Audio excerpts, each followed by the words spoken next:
Welcome to Rooting for You, a seasonal gardening podcast for non-experts. I'm Tess, and I know nothing. And I'm Alyce, and I know some things. Each week we'll chat about one gardening topic and then discuss the effort-reward payoff by asking, is the juice worth the squeeze? Just a heads up, there might be a bit of swearing in this episode. You've been warned.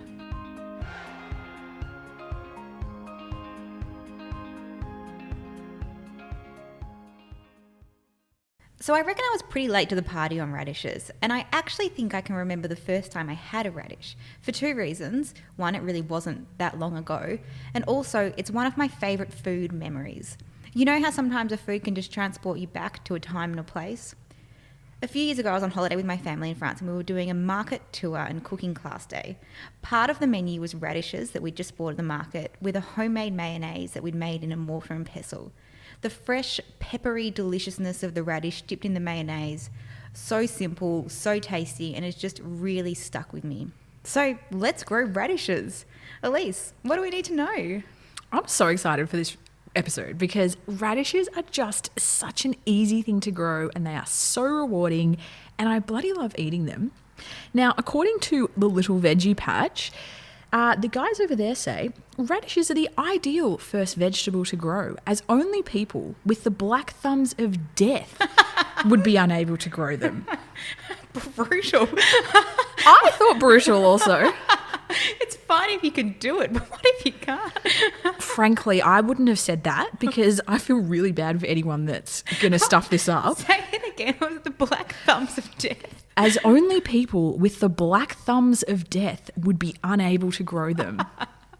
That's good. I like it. If you listening to this have had a crack at radishes and have not been able to grow them, could you please leave that comment on our Instagram and tag the guys at the Little Veggie Patch? And and we don't think that you have black thumbs of death. We would never say anyone has the black thumbs of death. We say try again. And we're rooting for you. We are rooting for you. Now, you will be able to grow radishes if you're listening to this because I'm about to tell you exactly how to do it. Fantastic. So no thumbs of death around here. Now, firstly, let's just talk about why radishes are friggin' brilliant. Firstly, you can harvest them in only 4 weeks. That so is great. Super short. Like if we are looking for a quick win in the garden, like a little bit of magic to say, yeah, I can grow something, I would say it's a radish.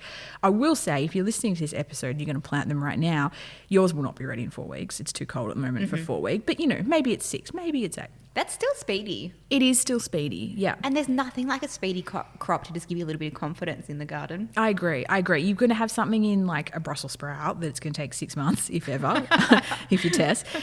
So having something like a radish in between is excellent. And I will say remember how we've talked about like succession planting and kind of getting it all in at once? Mm-hmm. And with radishes, they do say to succession plant, but I generally just get them all in at once and then eat some of them younger and let some of them get older. Mm-hmm. But if you were like really organised, you whack some in every 2 or 3 weeks.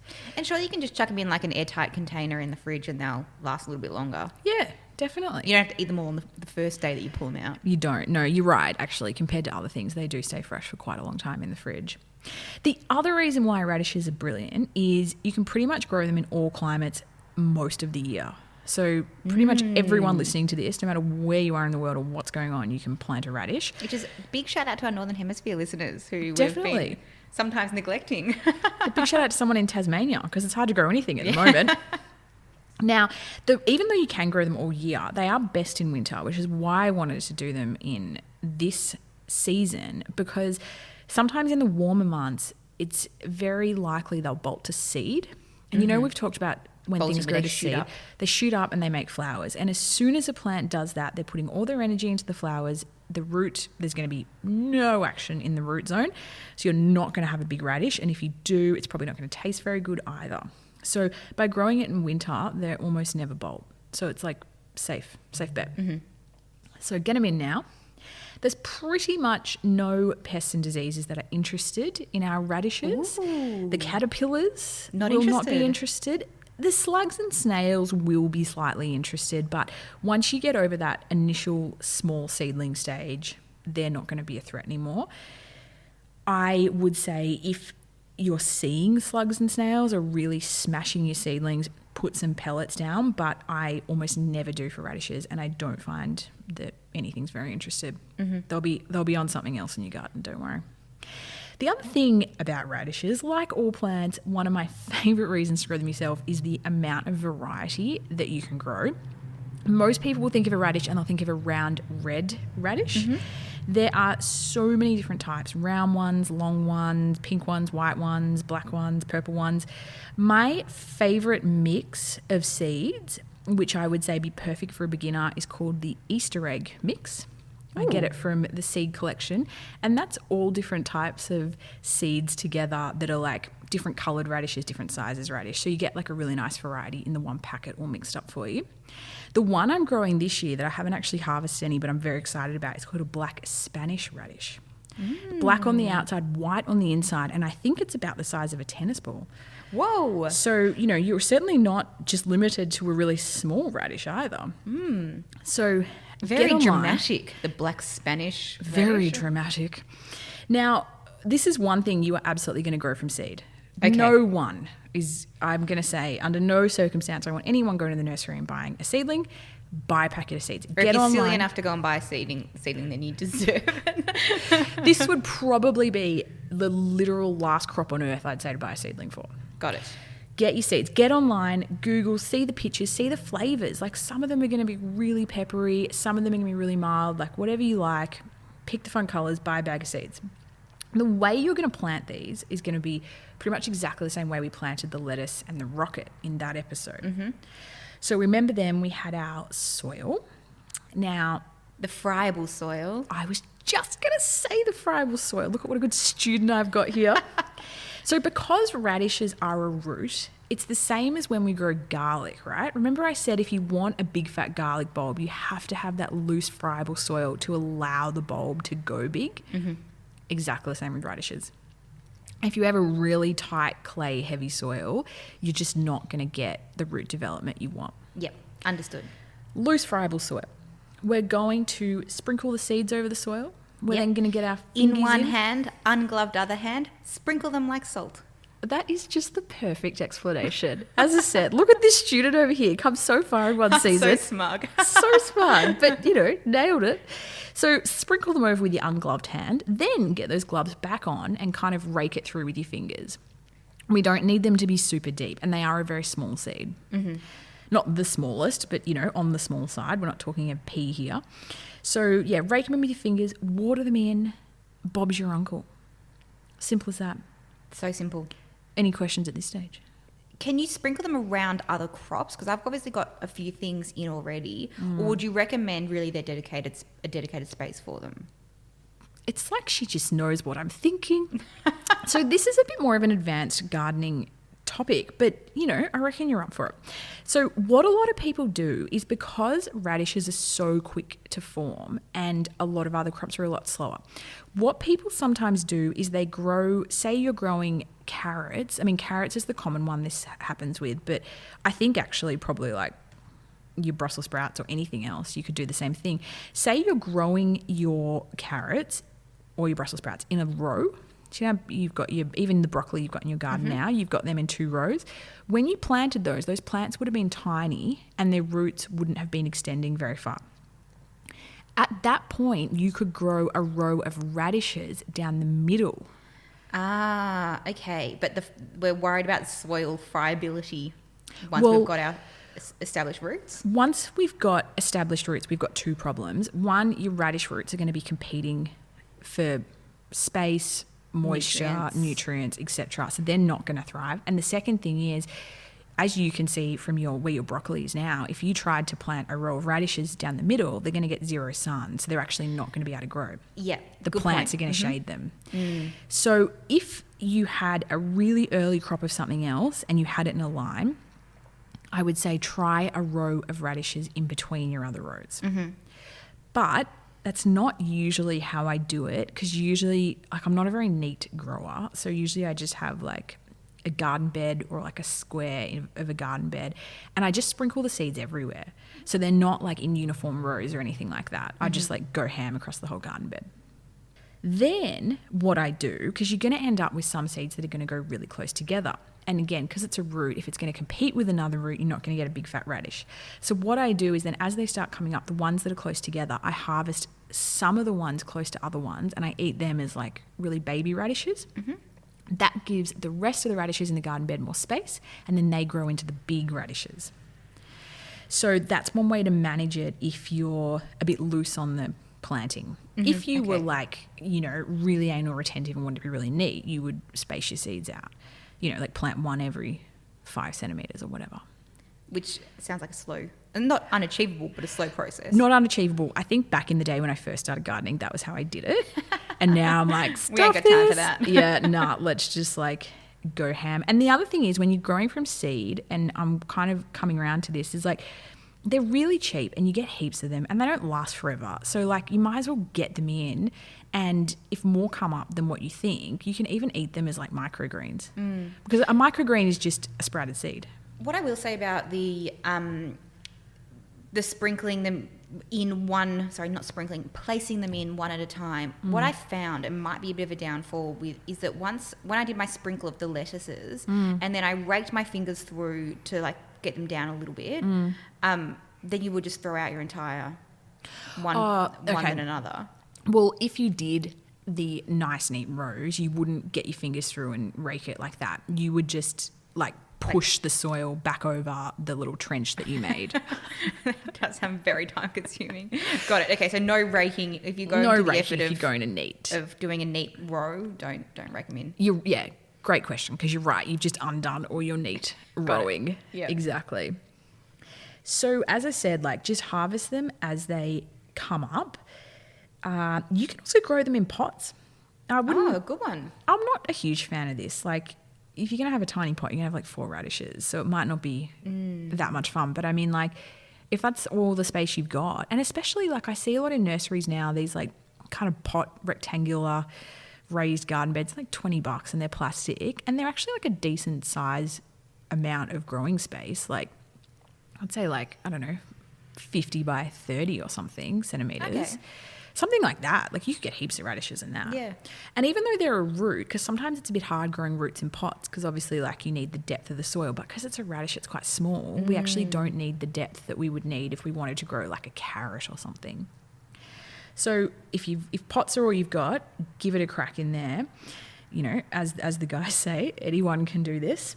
So what are we talking about in terms of sunlight and watering? Excellent question. Full sun is best, but I do find they can cope with part shade. Okay. They're not as fussy as something like a tomato or something like a Brussels sprout. You find root vegetables, the things that require the most sun are usually things that create fruit. So like a chili, an eggplant, a tomato, a Brussels sprout even. Something that's a leafy green doesn't require as much, and something that's a root also often doesn't require as much. The only downside is it'll be slower to grow. So if you are busting chops to get those radishes in 4 weeks, give them as much sun as possible. But unlike Brussels sprouts, where you really have to nail the season with them, like they really like their cold snap, but then you got to give them the warmth earlier to get them started. With radishes, whatever, you know what I mean? Like if they're slower to grow, they're slower to grow, and it doesn't really bother anyone or have any negative impact. Water, it's really important to keep the water up to radishes. So, you know, like they're almost like an underground cucumber, right? They're like kind of juicy. If they don't have the water, they can split and they can also become quite dry and fibrous inside. But the beauty of growing them in winter is with all the rainfall we get, you actually I personally don't ever need to water them in winter. So but it's maybe just something to pay attention to if you have a few days without rain then. Definitely. And of course, like all things, when they're young, they need to be watered more than when they're a bit more established. And especially when you've planted them as seeds, definitely until they kind of sprout and get their roots happening, keep the moisture up, because you need that consistent moisture for a seed to germinate. I think that's all on the planting. I've got a few things to say on the eating, but let's talk about eating them. Yeah, okay. So 2 points. Firstly, the flavours develop over time with the radish. So you know that peppery flavour that you were talking about with the radishes earlier? The older the radish gets, the spicier and more peppery it is. Older in the ground? Older in the ground. Okay. Yeah. So the Not longer... just out on the bench. Yeah, good question. I don't know out on the bench. I doubt it would change flavour, but it's possible. So yeah, the longer it sits in the ground, the more that flavour intensifies. Some people are going to love that fact. Some people are going to hate that fact. But I've given you forewarning. Mm-hmm. So if you don't like the pepperiness, eat it when it's young. The other great thing is you can eat the leaves. So the leaves kind of taste like rocket. They're like a little bit peppery. I find when the radishes get huge, the leaves are huge. They're just a bit much. Yeah, okay. But when they're younger, especially if we've done that kind of rough sow where we're going to harvest some of them when they're younger to kind of make space for the other ones, those little radishes with the little leaves, chuck the whole thing in a salad and they're delicious. So again, a great reason to grow them is we get the benefits of, both aspects of the plant. When you buy radishes, they often come with their tops and you can eat those, but I find they're old and they're prickly and they're just not as nice. They're not nice. If you like them, please eat them. I love you for it. But, mine end up in the compost. But when I grow my own radishes, I pretty much always eat the tops. So give that a crack. And you can harvest some of the leaves before you harvest the radish. Okay, so there'll be a few leaves. There will be. For each radish. Just don't take too many because your radish is one. Still needs the sun. It still needs the sun, exactly. And two, you're not going to be able to pull it out. So, make sure there's still enough left for a handful. So when you harvest them, you literally just pinch the stem part that's closest to the soil and just pluck them out like that. Mm-hmm. If your soil is really dense, you can kind of get a spade in there and loosen up around it. But I've found if you're successfully growing radishes, the soil is going to be loose enough. They're not being pulled from a great depth. So it's not a carrot. I often find you might need to loosen it. And if you are going to get something in to loosen it, just try not to actually damage the root when you pull it up, because then it's not going to keep as well. Now, you've told us about a gag before that didn't seem particularly funny, so maybe it's lost on me, about a kid that pulls up his carrot and he's like, oh, it's not ready. Can you shove it back into the ground? What's the deal with, can we pull up a radish and be like, oh, it's not ready, shove it back in the ground? Look, no. I would say if you... I think the reason why I think that gag is funny is if you got to justify the joke, it's probably not funny, is that, when you look at a tomato or an eggplant or a chili, you can kind of see what's going on. When we're dealing with root vegetables, we just don't know. Yeah, it's true. It is. Yes, thank you. It is true. So I would say with the radishes, given you're going to have so many in the garden at one time, pull one up. If it's not the size you want, eat it and just wait longer. You're not going to put it back down. But I would say when the greens are, if you had greens that were like a leaf 10, 15 centimetres long, okay, that's probably enough of a radish. Yep. So definitely not before the 4-week mark. If you like it peppery, leave it a bit longer. Yeah. Closer towards the 8-week mark, or is that too long? Well, again, in summer, 8 weeks is going to be like a really peppery radish, whereas 8 weeks in winter, and again, my winter is different to your winter, is different to the next person, so it's really hard to tell, and with the sunlight, etc. But, keep trying them. And just pull up one. Yeah. If you get to the end of the season, or say, you've put all your radish seeds in, you've listened to this episode, you're so excited, you get all the radishes in, and then in like 8 weeks you start eating them and you're like, oh God, they're all ready right now, I've got to get them out. And especially if we're heading towards spring, they're actually then going to really take off, so I would get them out. What you can do is make a solution up of half water, half white vinegar, add a teaspoon of salt, add a teaspoon of sugar, just in a jar, and then chuck your radishes in there, and that's going to pickle your radishes. They are going to stay fresh in that vinegar for like months and months. This is in the fridge. And then pull one out and slice it up and put it in a salad, and it's almost like you've got the salad dressing and the radish in one. Tip. I actually like them almost more in that way, like the pickled radish, kind of like a pickled cucumber that we're all very familiar with, a pickle. It's the same thing with a pickled radish. So, I think, if you keep eating them as you're going, and if you get to a point where you need to get them all out, get them into jars and vinegar. Yeah, great one. Perfect preserving.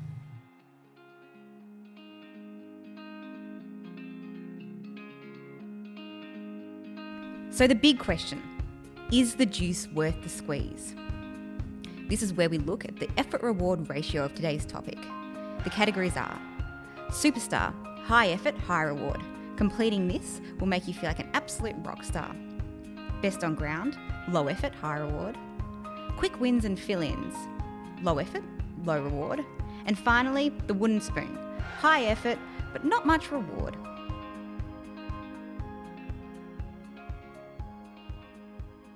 So Tess, tell me, has my enthusiasm for radishes sold you on this crop? Is the juice worth the squeeze? 150%. This sounds like a great one.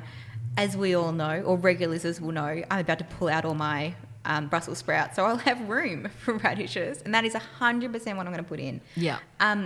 Squeezy juice matrix, low effort, 100%. So best on ground. Yeah, I'm with you. Best on ground. If second to salad greens, only because I love them so much, because you can eat them in so many different ways and pretty much every day. Second to salad greens, radishes would be my favourite crop to grow, especially for a beginner. And particularly as you have to have black thumbs to stuff it up. Exactly. Black thumbs of death. Thumbs of death. Any issues with your radishes, any black thumbs of death out there, please let us know on the Instagram and we will address it. We will get you growing those radishes. And if someone is likely to stuff this up, it's probably going to be me first. So I'll be first to stick my hand in the air and say I have black thumbs of death. We will check back in with Tess and her radishes in a couple of weeks. Rooting for You is hosted by Alyce and Tess, artwork by Lauren Janine. You can find us on Instagram at rootingforyoupod or email rootingforyou@alycealexandra.com. And remember, we are rooting for you.